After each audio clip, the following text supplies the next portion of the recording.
Alright, so this is the part two of my very previous video, which was why my first AI offer didn't work. In the first part, I actually explained these three mistakes that I made while creating my AI offer that led to it not working actually, or not being able to bag even a decent number of clients. And in this video, I'm going to explain these other 3 points that I have.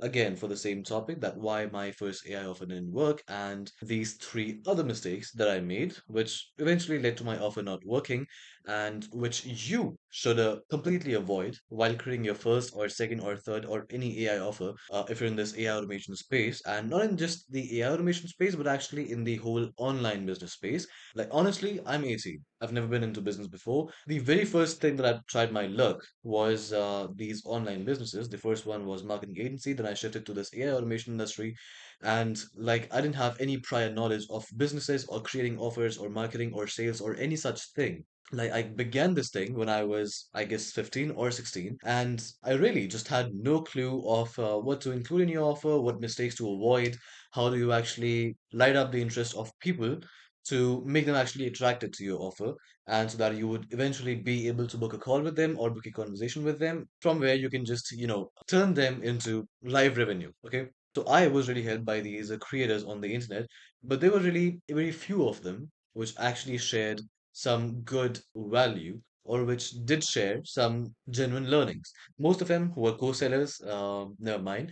But yeah, like I had very less people that I could look up to and learn a thing or two from. But I hope that this video really makes it clear for you while creating your AI offer, like what mistakes to avoid, how to actually frame your AI offer, and basically how to just market your offer in such a way that would actually attract some genuine clients. So, coming to this problem number four, respecting the three we've already discussed in the last part, I'm gonna pin the video up here so you can just go and watch the video first if you haven't watched it. But yeah, this fourth mistake, which was I didn't understand my ICP deeply enough. Now, if you're generally just into online businesses, you actually have to operate either very niche specific when you're in the beginning stages or moderate stages, I would say. And in order to actually provide these good services that actually value these worth it services, you have to understand your ICP deeply enough, like whatever pain points they actually face, which are the areas they actually face a lot of problems upon that could be solved by whatever services you sell. So, as an AI automation guy, your primary purpose is to solve problems by creating AI solutions. And you can only get successful as an AI guy if you solve the right problems. You cannot just create an AI solution of your own and then just brainstorm some pain points that your solution solves. You actually have to find out an big existing pain point first, and then you have to frame a solution or frame a system around it to help others. But how can you determine which problems are right or which problems are really worth solving unless you understand your ICP deeply enough? As of now, I really operate within consulting firms, and like I specifically, and like mostly 80 to 90% of my clients are in the consulting firm industry. And the thing that really helps me create some meaningful solutions in this space, in this consulting firm industry, is that I understand my ICP deeply enough. I understand whatever pain points they are currently facing. I understand the pain points that they really need to get solved. I understand these spaces in which they do face a lot of problems, and that could be potentially solved by these AI solutions. And so you just have to follow these exact steps to understand your ICP deeply enough in order to create a meaningful offer or a meaningful solution. So the first step is pick the right niche. Now I'm just gonna pin another video up here, which is about in which I discussed this term or this framework of picking a right niche for yourself if you're specifically in the AI automation industry. And I'm pretty sure you might have already heard on the internet that there is no such thing as a right ICP or a right niche. But I just explained everything in that particular video. So you can just go up here. The video might be appearing right now. You can just go watch it and understand what I mean by picking the right niche. So once you select a niche for yourself, you have to double down on the niche and research for a decent time, which is 2 to 3 days. Okay. Just go to ChatGPT, just go to these LLMs and a bit of information available on Google, and just research this whole industry, the how these companies operate, how this industry operates, whatever their method of working is. Like let's say I'm in the consulting space, consulting firms space. So I got to understand how they work. The typical working process, which is like they send out this consulting proposal to this other company or this other business, and then they just book a meeting with the like this whole process. You have to understand it, however they operate, and whatever these steps are in their workflows. And then step three is brainstorm all the pain points or problems that industry is facing. Okay, again, you can just go to ChatGPT and ask it like whatever pain points or problems this industry is facing that could be potentially solved by these AI solutions. And then step number four is be selective and solve the problems that actually matter. Okay. Now, if you ask ChatGPT, it's going to give you this bunch of problems where most of which are not even worth solving, or they are like nice to have problems, but they don't solve any sort of urgency, or they don't bring any sort of a direct ROI to you or to the business, right? So just be selective and pick some problems that actually matter and just create solutions for those problems. Okay. This was the mistake number four. Now, mistake number five, which was my offer focused on features instead of ROI. This is one of the very common mistakes, very common mistakes that people around make in this AI space or the online business space, that they just focus on features. Their offer just focuses on features instead of talking about the ROI, instead of actually talking about the value upfront that the customer or the client are gonna get. So you might have heard this already, but I'll say it again that businesses don't care about your product or your services. They only care about what results you can get them, right? So hence your offer needs the ROI language. What is the ROI language?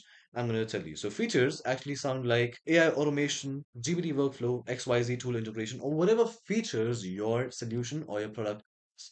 Now, for a very simple example, I'll just tell you like, let's say I created an AI system for consulting firms, right? So the worst way I could actually frame my offer by focusing on features is going to be if I say I just created this workflow with the latest LLM integrations with N8N and some really cool apps here and there which are going to provide you these features, and this is going to be the nightmare for my offer because nobody would be interested in buying something that says LLM integrations or anything that talks about its features.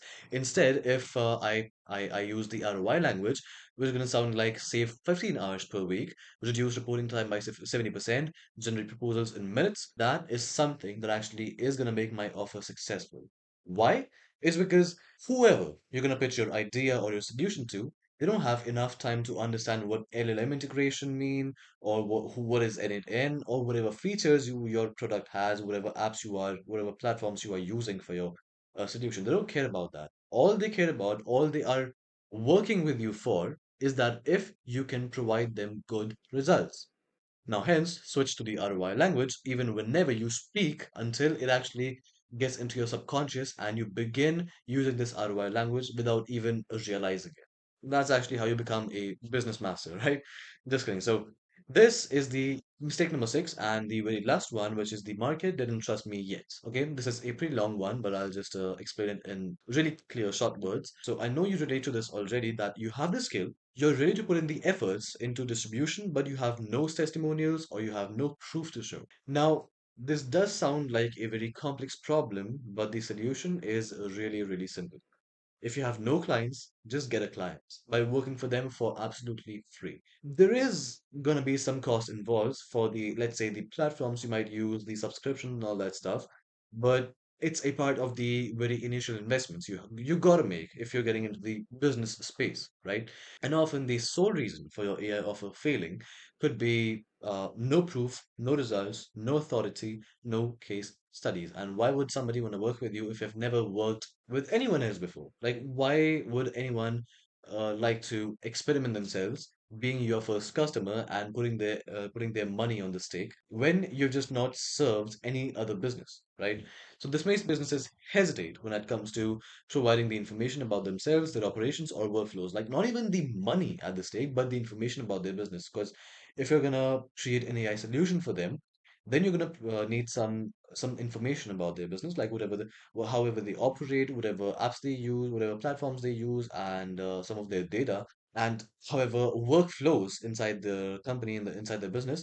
This information is really sacred that businesses keep, and they won't provide it to you really easily unless you have an authority, unless you are a known guy in your space for providing such AI solutions, right? So hence the only solution to this is either a pilot project, a free AI automation audit, or a small paid proof of concept, or a decent personal brand or online presence. So a pilot project, you can actually just provide them a really short or a really small project or a very small solution to a very small problem, and just show that you know how to do stuff, that you're not fake, that you're not a scammer, right? And then a free AI automation audit, and then a free automation audit, which is basically like you can work for somebody else for absolutely free, provide them solutions to whatever problems they are facing, and you can just demand a free automation audit, basically that you're going to provide a free audit for the other business, as in you can just get a deep look into how they operate, just a basic idea of how they operate and what their work looks like. And you can just suggest ideas on where you can save time, where you can save manual efforts, and etc. etc. Right? So that they actually feel that you are genuine and you know your stuff. Now, this decent personal brand or online presence is something that really helps you in the long term because it just gives you these compound results. And also, building a personal brand is the best thing you can do to gain an authority over others, or basically being known as the guy in your space. Okay. And many beginners in the AI space often think that testimonials are just the review or video of a guy saying that they previously just worked with you and you did a great job.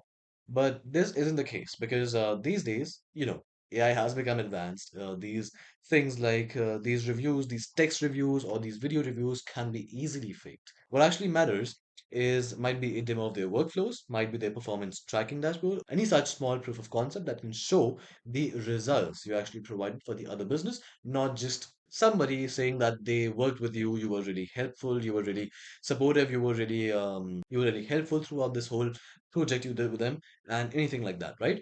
Testimonials primarily mean a proof of the results you have gathered for the other business, which is again just means the ROI that you provided the other business with. These were the other three mistakes, or basically the total six mistakes that I made in my AI automation journey as a beginner while specifically creating my AI offer.